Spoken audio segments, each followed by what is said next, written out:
Selamat berjumpa kembali dalam pengajaran firman iman kali ini. Beloved people, Bapa Surgawi kita sangat mengasihi kita. Dan Dia menginginkan segala yang terbaik untuk menjadi bagian kita. Banyak anak-anak Tuhan merindukan hidup yang berkelimpahan. Namun hidup berkelimpahan itu sepertinya tidak kunjung datang bagi mereka. Mengapa hal ini terjadi? Secara sederhana, ini terjadi karena mereka tidak dapat meyakinkan hati mereka bahwa Allah sungguh-sungguh mengasihi mereka dan sangat rindu memberikan hidup berkelimpahan bagi mereka. Mereka belum dapat merubah kepercayaan mereka dari mempercayai sistem ekonomi dunia kepada mempercayai sistem ekonomi Allah Bapa kita.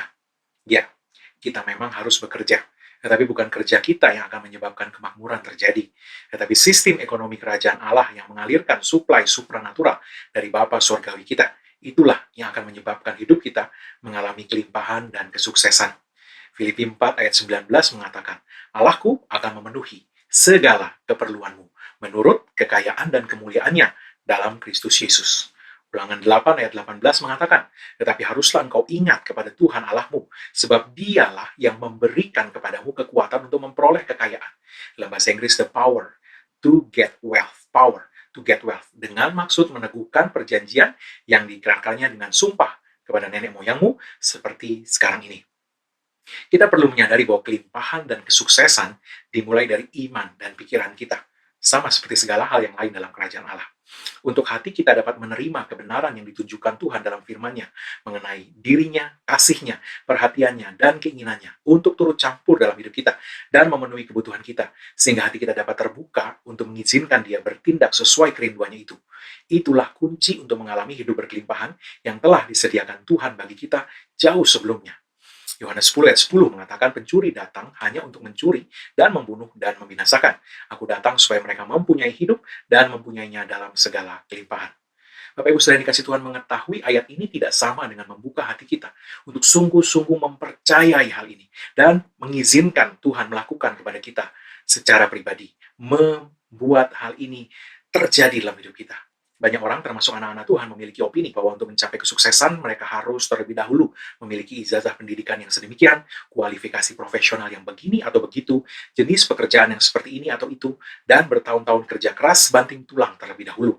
Kepercayaan ini membuat mereka tidak dapat menerima bahwa mereka dapat mengalami kesuksesan, kelimpahan, sekiranya mereka belum pun memenuhi syarat-syarat yang mereka percaya itu. Mereka rentan penuduhan iblis bahwa mereka pantas belum mengalami kesuksesan sebab mereka masih kurang memenuhi syarat-syarat yang mereka percayai tadi.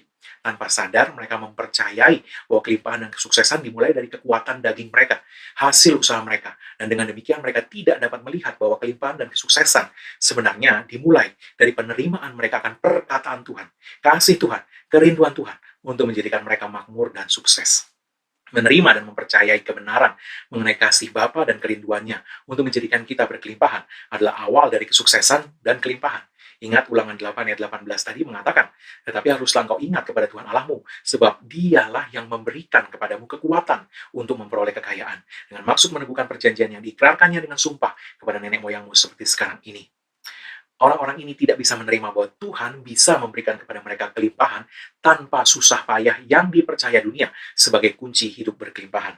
Bukankah Amsal 10 ayat 22 mengatakan berkat Tuhanlah yang menjadikan kaya, susah payah tidak akan menambahinya. Sekali lagi memang kita harus bekerja, namun kepercayaan yang mendasari kerja kita akan menentukan pengalaman hidup yang seperti apa yang akan kita alami dalam hidup kita.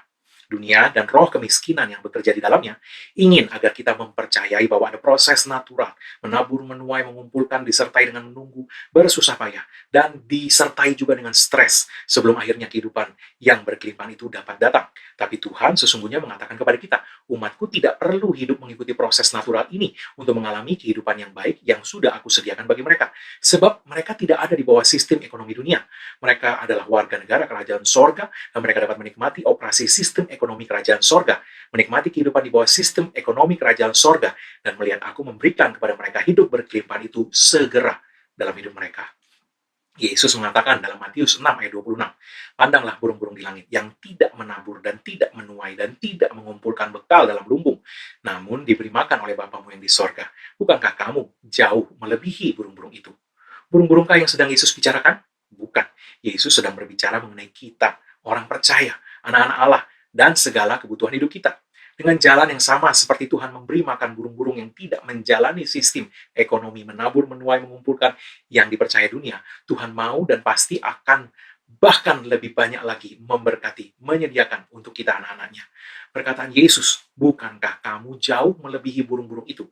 Menunjukkan bahwa Bapa Sorgawi kita mau kita tahu betapa besar kemurahan hatinya terhadap kita dan berapa besar kerinduannya untuk membuat kita berkelimpahan dan sukses.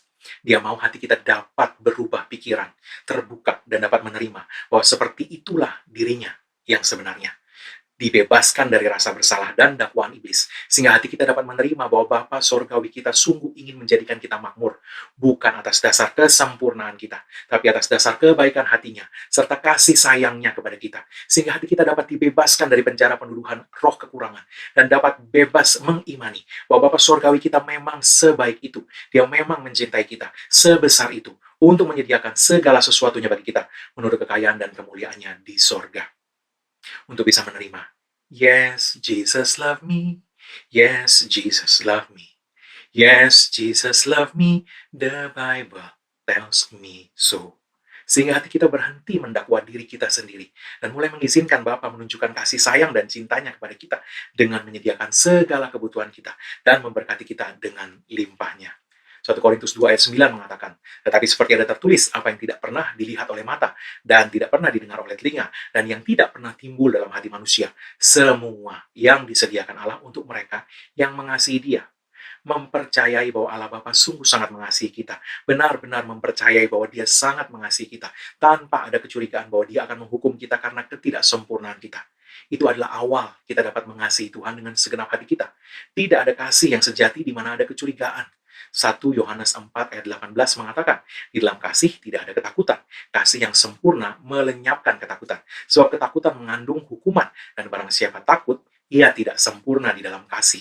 Selama kita masih menyimpan curiga bahwa Allah akan menghukum kekurangan-kekurangan kita, selama itu juga masih akan ada ketakutan dalam hati kita. Di mana ada ketakutan, tidak bisa ada kepercayaan yang sempurna akan betapa besarnya kasih Bapa kita kepada kita. Kebenarannya, Allah dapat mengasihi kita tanpa ganjalan apapun, tanpa ancaman penghukuman apapun, adalah akibat dari penebusan sempurna Kristus di kayu salib bagi kita. Roma 8 ayat 1 mengatakan, demikianlah sekarang tidak ada penghukuman bagi mereka yang ada di dalam Kristus Yesus.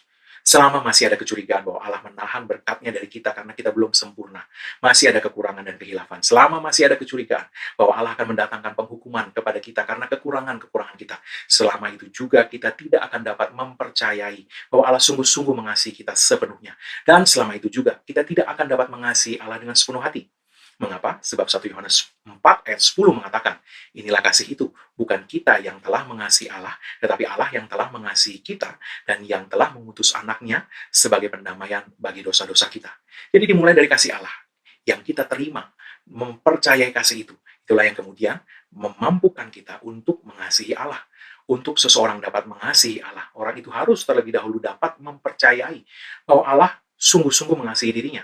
Selama kita tidak dapat mempercayai bahwa Allah mengasihi kita tanpa ganjalan apapun, karena Kristus sudah menyelesaikan pekerjaan penebusan yang sempurna di Kalvari, selama itu juga kita tidak akan dapat mengasihi Tuhan dengan sempurna. Firman Tuhan tadi berkata di dalam kasih tidak ada ketakutan. Kasih yang sempurna melenyapkan ketakutan, sebab ketakutan mengandung hukuman, dan barang siapa takut, ia tidak sempurna di dalam kasih. Bapak Ibu saudara dikasih Tuhan, mengapa ini penting? Sebab 1 Korintus tadi mengatakan segala yang tidak pernah dilihat mata dan tidak pernah didengar oleh telinga dan tidak pernah timbul dalam hati manusia, semua itu sudah disediakan Allah untuk mereka yang mengasihi Dia. Sekali lagi, untuk seseorang dapat mengasihi Allah, orang itu terlebih dahulu harus dapat mempercayai bahwa Allah sungguh-sungguh mengasihi dirinya. Jadi mempercayai bahwa Bapa sungguh-sungguh mengasihi kita dan Bapa surgawi kita memang sebaik itu, memang mencintai kita sebesar itu untuk menyediakan segala sesuatunya bagi kita menurut kekayaan dan kemuliaannya di sorga, adalah awal. Ini adalah awal dari segala kelimpahan dapat mengalir ke dalam hidup kita. Tidak menurut sistem ekonomi dunia, tapi menurut sistem ekonomi kerajaan Allah.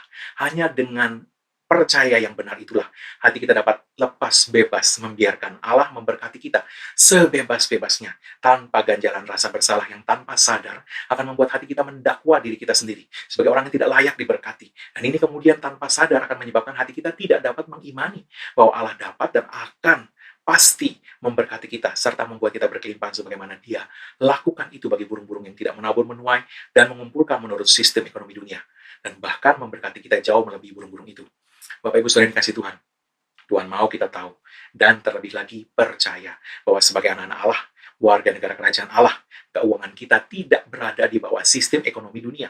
Kita adalah warga kerajaan Allah, yaitu kerajaan yang sama yang menyediakan bagi burung-burung yang tidak bersusah payah itu, yang hidup tanpa kekhawatiran, yang hanya mempercayai pencipta mereka untuk segala kebutuhan mereka. Kolose 1 ayat 12-14 mengatakan, dan mengucap syukur dengan sukacita kepada Bapa yang melayakan kamu untuk mendapat bagian dalam apa yang ditentukan untuk orang-orang kudus di dalam kerajaan terang. Ia telah melepaskan kita dari kuasa kegelapan dan memindahkan kita ke dalam kerajaan anaknya yang kekasih. Di dalam Dia kita memiliki penebusan kita, yaitu pengampunan dosa. Jadi kita sudah dilepaskan dari wilayah kerajaan kegelapan, wilayah sistem ekonomi dunia ini, untuk menikmati sistem ekonomi kerajaan Allah. Dan itu semua terjadi karena Yesus Kristus yang telah menebus kita, sehingga kita telah beroleh pengampunan dosa. Kita telah dilayakkan untuk mendapat bagian yang ditentukan oleh Allah Bapa kita untuk setiap orang kudus di dalam kerajaan terang. Jadi Bapak Ibu Saudara yang dikasih Tuhan, berubahlah dalam pikiran Anda. Yakinlah bahwa di hati Bapa Sorgawi kita, Anda jauh, sangat jauh, lebih berharga dari burung-burung yang ada di udara itu. Percayailah kasih-Nya. Percayailah bahwa karya penebusan Kristus telah sempurna, melepaskan kita dari segala penghukuman, dan membebaskan hati kita untuk membiarkan Tuhan mencintai kita dan menyediakan segala sesuatunya bagi kita, serta memberikan kepada kita kelimpahan dan kesuksesan tanpa kesusahan dan tekanan sistem dunia ini. Berubahlah dalam hati dan pikiran kita, a change of mind, metanoia, sehingga hati kita bisa mempercayai Tuhan sedemikian, sehingga hati kita, sekali lagi hati kita dapat dibebaskan untuk membiarkan Tuhan mencintai kita dan menyediakan segala sesuatunya bagi kita. Akhirnya, terus menyuarakan firman Allah, baik untuk kelimpahan, kesuksesan, kesehatan ilahi, dan hal-hal lainnya. Kita sepakat dengan firman Allah dan mengucapkan apa yang firman Allah itu katakan mengenai segala sesuatu yang telah Tuhan sediakan bagi kita, anak-anaknya. Ingat bahwa akses kita kepada segala hal dari kerajaan Allah adalah lewat iman. Dan iman timbul dari pendengaran akan firman Tuhan. Dan kuasa iman dilepaskan dengan perkataan. Karena itu jadilah konsisten dalam perkataan dan iman kita, dengan terus memperkatakan apa yang Tuhan katakan mengenai kita dan warisan kita sebagai anak-anaknya. Haleluya. Amin. Sebelum kita menerima doa berkat, saya akan berdoa untuk semua yang sakit dan untuk segala kebutuhan tiap-tiap Anda. Mari, buka kedua tangan kita di hadapan Tuhan, setiap kita yang mungkin sakit hari ini. Dalam nama Yesus, aku perkatakan bahwa oleh bilur-bilur Yesus, kamu sudah sembuh. Karena itu, dalam nama Yesus, iblis, hentikan segala pekerjaanmu, angkat setiap gejala yang kamu coba tunjukkan untuk membuat anak-anak Tuhan percaya bahwa mereka masih sakit, percaya bahwa firman Tuhan tidak bekerja dalam hidup mereka.